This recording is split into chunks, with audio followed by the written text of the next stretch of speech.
paz do Senhor Jesus. Estamos aqui para dar continuação do nosso estudo bíblico para recém-convertido, nosso discipulado. Estamos agora com a nossa apostila aqui e falamos sobre... estamos na lição primeira, né? Falando sobre a certeza da salvação. E nós falamos no vídeo passado sobre a primeira verdade, que é a vida eterna. Vamos falar agora sobre a segunda verdade, que fala a respeito de nós nos tornamos filho de Deus. Vamos ler aqui a apostila. A segunda verdade que devemos examinar é a promessa de fazermos parte da família de Deus. No sentido muito real, nós nos tornamos cordeiros com Cristo das promessas de Deus. A salvação marca para nós o início de um relacionamento com Deus, de filho para pai. É importante que você compreenda que isto é um privilégio e um meio de termos a certeza da salvação. Vamos ver o que diz a palavra de Deus. Vamos aqui para alguns versículos. Vamos ler em João, capítulo 1, versículo 12, que diz o seguinte: mas a todos quantos o receberam, deu-lhes o poder de serem feitos filhos de Deus, a saber, os que creem em seu nome. Vamos ver outro versículo, Gálatas, capítulo 3, versículo 26, que diz o seguinte: pois todos vós sois filhos de Deus, mediante a fé em Cristo Jesus. Vamos para mais um versículo, que está em Romanos, capítulo 8, versículo 14 e 17, que diz o seguinte: pois todos os que são guiados pelo Espírito de Deus são filhos de Deus. Ora, se somos filhos de Deus, somos também cordeiros de Deus, somos herdeiros de Deus e cordeiros com Cristo. Amém, amados?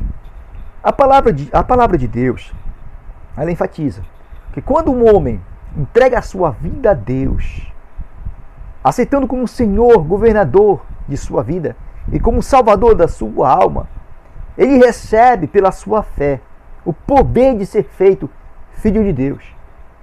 Essa obra salvífica e transformadora de Deus se dá através do Espírito Santo, que é concedido para aquele que decide obedecer. Quando o Espírito Santo vem sobre a vida dessa pessoa, o Espírito Santo vem com uma obra salvífica e regeneradora, restaurando a criação original de Deus, que é um homem sem pecado, que é um homem puro, que é um homem que anda segundo a vontade de Deus, antes realmente do homem ter decaído lá em Gênesis, que fala sobre quando Adão e Eva decidiram viver uma vida autônoma, sem o governo de Deus. Então, quando o Espírito Santo vem sobre a vida do homem, ele vem para torná-lo uma nova criatura. De maneira que agora o homem passa a andar segundo a sua própria vontade. Agora passa a andar segundo a moral de Deus, a moral santa. Passa a andar segundo os princípios de Deus. Passa a ser uma nova criatura.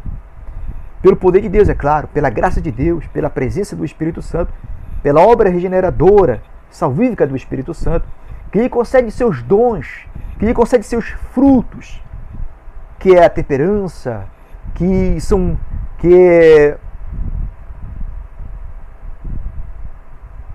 lhe concede seus frutos, que molda o caráter, a personalidade, até o sentimento do ser humano é moldado, tornando-o, aleluia, imagem e semelhança de Deus. A velha criatura, o homem que vivia na iniquidade, no pecado, no engano, na mentira, já não é mais, jamais não existe.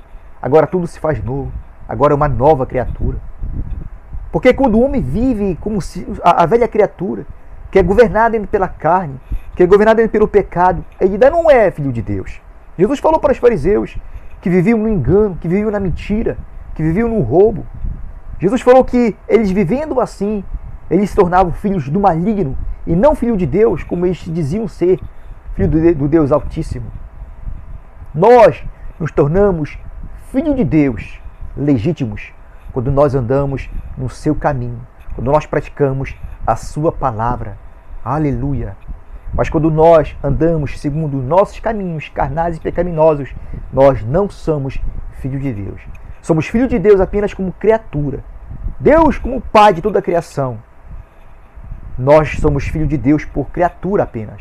Mas quando nós nos convertemos para o seu reino, para o seu caminho, nos tornamos aleluia, legítimos filhos de Deus, co-herdeiros com Cristo Jesus em todas as suas promessas. Tudo que Jesus conquistou, aleluia, foi para aqueles que têm Ele como Senhor e Salvador, que fazem parte da família de Deus. Você que aceitou Jesus, agora faz parte da família de Deus. Você está nesse processo de uma nova criatura, esse processo que o Espírito Santo está trabalhando na sua vida, modelando o seu caráter, sua personalidade, segundo os princípios divinos, segundo a moral santa de Deus, transformando você em uma nova criatura. Você que ainda não aceitou Jesus Cristo, você precisa entregar sua vida a Deus para que esse processo salvífico possa se iniciar na sua vida através do Espírito Santo. Porque diz a palavra que nós acabamos de ler, que o homem se torna uma nova criatura através do poder de Deus. Ele não nasce de novo pela vontade do homem, pela vontade da carne, mas nasce de novo pelo poder de Deus. E esse poder, aleluia, vem pelo Espírito Santo para todo aquele que crê que Jesus Cristo é o Filho de Deus e que entrega a sua vida para o seu senhorio. Amém? Glórias a Deus. Vamos agora para a terceira verdade, que fala de perdão dos pecados. Vamos lá para o estudo. Em Cristo e por sua graça, recebemos o perdão dos nossos pecados. Isso retira de nós o fardo da culpa e do desespero. É verdadeiramente maravilhoso pensar que Deus nos ama tanto que nos oferece perdão. Você precisa aprender a apreciar este fato e crer que realmente Deus lhe perdoou. Vejamos o que diz a palavra de Deus. O primeiro versículo está em João, 1 João, capítulo 1, versículo 9. Diz o seguinte: se confessarmos os nossos pecados, Ele é fiel e justo para nos perdoar e nos purificar de toda a injustiça. Mateus, capítulo 28, versículo 26. Por isso, porque isto é o meu sangue, sangue da aliança, derramado em favor de muitos, para a remissão dos pecados. Em Colossenses capítulo 2, versículo 13. E a vós outros que estáveis mortos pelas vossas transgressões e pela incircuncisão da vossa carne, vos deu vida juntamente com ele, perdoando todos os nossos delitos. Amém? Amados, isso aqui é muito importante. Como tudo também é importante que nós estamos estudando. Claro. A convicção, a certeza, amados, no perdão dos nossos pecados, dos nossos delitos. Quando verdadeiramente nós nos arrependemos por ter cometido todos eles. Quando a gente passa a olhar nossos pecados como sendo algo errado e abominável, verdadeiramente arrependido pelo que nós cometemos, temos que ter a convicção que Deus nos perdoa de tudo quanto cometemos. E por que Deus, amado, pode nos perdoar? Graças ao Senhor Jesus Cristo. E por que, amados? A palavra de Deus diz que a condenação do pecado é a morte. O salário do pecado é a morte. Não tem jeito. O salário do pecado é a morte. Então, claramente diz a palavra de Deus que Jesus Cristo se fez carne. O Filho de Deus se fez homem como nós, nascido de mulher como qualquer um de nós, para levar sobre si esta condenação, a condenação da morte. Ele levou sobre si naquela cruz do Calvário. Morreu em nosso lugar, para que a nossa condenação do pecado que cometemos viesse a recair sobre ele, a decair sobre ele. Quando nós reconhecemos o sacrifício que ele fez por nós, aceitamos e cremos nesse sacrifício, nos arrependendo dos nossos pecados, entregando nossa vida a ele, todos os nossos pecados são perdoados. E a condenação que a nós merecida recai sobre ele. Ele pagou o preço. Ele pagou o preço com seu próprio sangue. Esta é a mensagem do Evangelho. O perdão de Deus através de Jesus Cristo. O perdão de Deus por meio da justificação de Cristo Jesus naquela cruz do Calvário. Naquela cruz do Calvário por nós. Por todo aquele que nele crê. Somente por aqueles que entregarem a sua vida a ele. Somente para aqueles que realmente crerem nesse sacrifício e fazerem valer a pena para suas vidas. Louvado seja Deus. Nós temos que crer, amados. Aleluia, se confessarmos nossos pecados, Ele é fiel e justo para perdoar nossos pecados, perdoar os nossos delitos.